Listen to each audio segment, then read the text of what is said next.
Igbo, they are the problems of this country. Hausa is not the problem, but the Igbos. Said that the Igbos are the problem of Nigeria. Number two, that they are desperate to become president. Number three, that they can never be president of Nigeria now or in the future dispensation. Number four, that the Igbos betray one another. Let's take them one after the other. Now, if Igbos are the problem of Nigeria, and Igbos are the ones stalling the progress of this country, why don't Nigeria let Igbos go? Let me tell you one thing that you don't know, that this government did not know. I've been saying it though. Watch out ethnicity and religion crisis. Watch out ethnicity and religion crisis. Right? The Igbos, they are tired of this world called Nigeria. Hausa is not the problem, but the Igbos. Any Igbo can go against it. You can lambast me. You can insult me. It's not my business. It gives me courage. It gives me more glory and blessing. Your insult. Igbo, they are the problems of this country.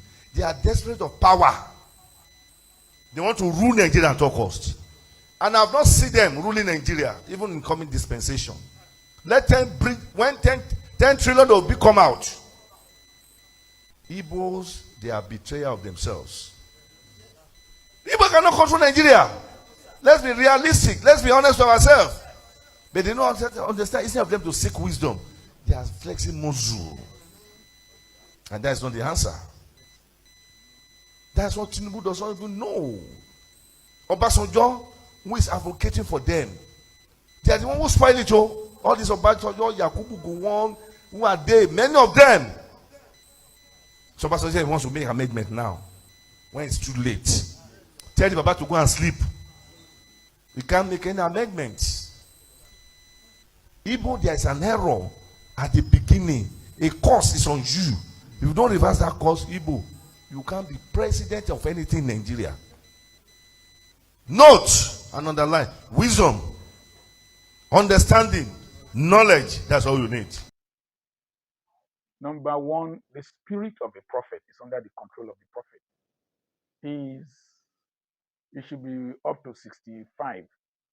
He should not be talking anyhow because you are a prophet. If the spirit of the prophet is not controlled, it will be insanity. It will be, prophecy is for edification, exhortation, and comfort, not for destruction and confusion.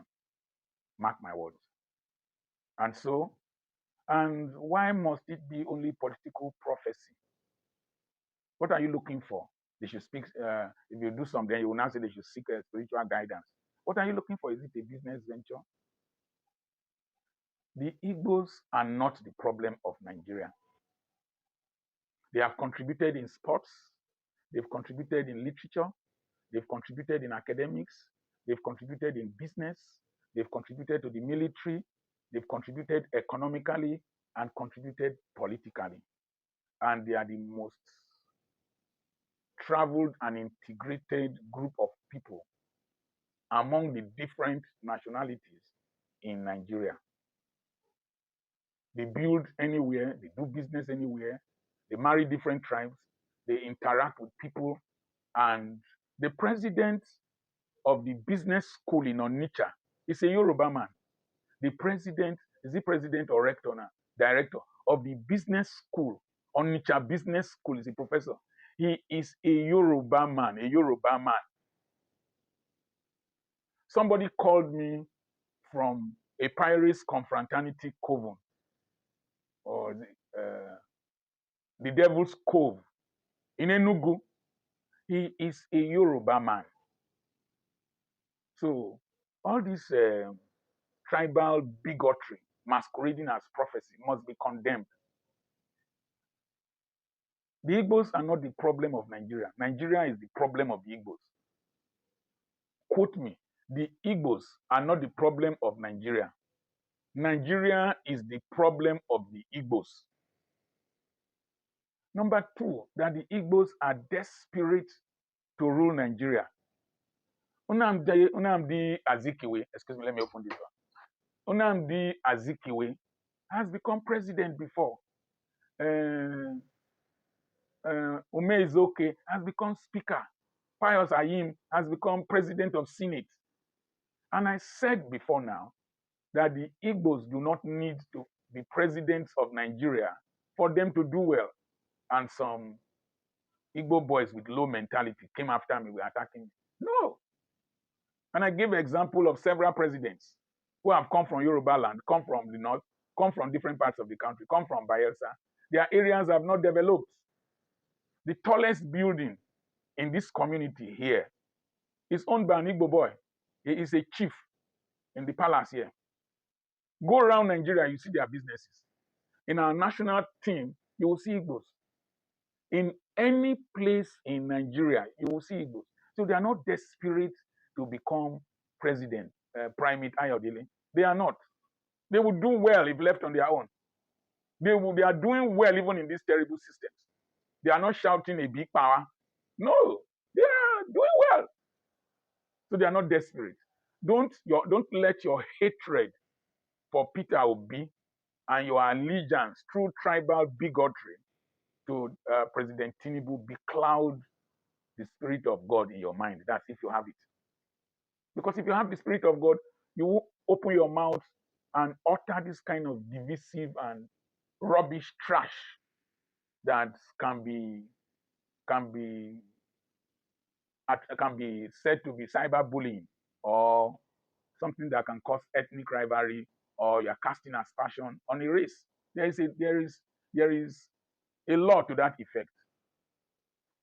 The next thing is that you said that Igbos betray each other. Is there any is there any tribe that does not betray each other? There's no tribe, no race. Who betrayed Awolowo? Who said my hands are tied? What happened between Akintola and Awolowo? You just open your mouth and you vomit nonsense in the name of prophecy. Primate, what you did is irresponsible, is unpatriotic, is unspiritual. That the Igbos can never be president now or in the next dispensation. So what? So what? That no, I'm highly disappointed and irritated. And I believe that people should caution some of these fellows. I just did a video about cautioning Gumi or even arresting him. And the president should caution Primate Ayodele, and the Igbo community should write a letter to him, Johannes Indigo, write a letter to him and caution him for castigating them and portraying them in a wrong light. That's a libelous and scandalous statement that somebody that is supposed to be a spiritual person has made and should not be allowed to lie low. I remain Dr. Charles Apokin. Well, all right, I'm not surprised because I've said it several times that leadership is one of the major problems that we have in this country. Yeah, I actually suspected that a prophet that he called himself should be sounding like this. A thing of bigotry, a tribal bigot should be far from somebody who calls himself a man of God, because he's meant to be a leader of human being, irrespective of the race, irrespective of the tribe. Is meant to win souls to God, irrespective of the tribe and the race that person is coming from.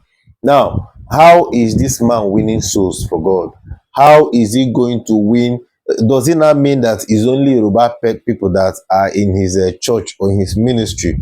It's only people from the West that he pastors, that he preach, or he pastor. I mean, he gives prophecies to or something. I don't really understand. You see, it's not just calling somebody, it's not just about calling somebody pastor or prophet. It's about having that Spirit of God in him. That man does not have the Spirit of God in him. There's nothing like we are all Christians, so let's just tell ourselves the truth. This is not the attribute of a leader. This is not the attribute of a Christian. A Christian, like is supposed to be, is not supposed to be a bigotry. It's not supposed to be a tribalistic somebody. I mean, somebody who prefers one race than the other. Now, How can this man go to win souls in the southeast, in the south? Is it possible with what he had just said?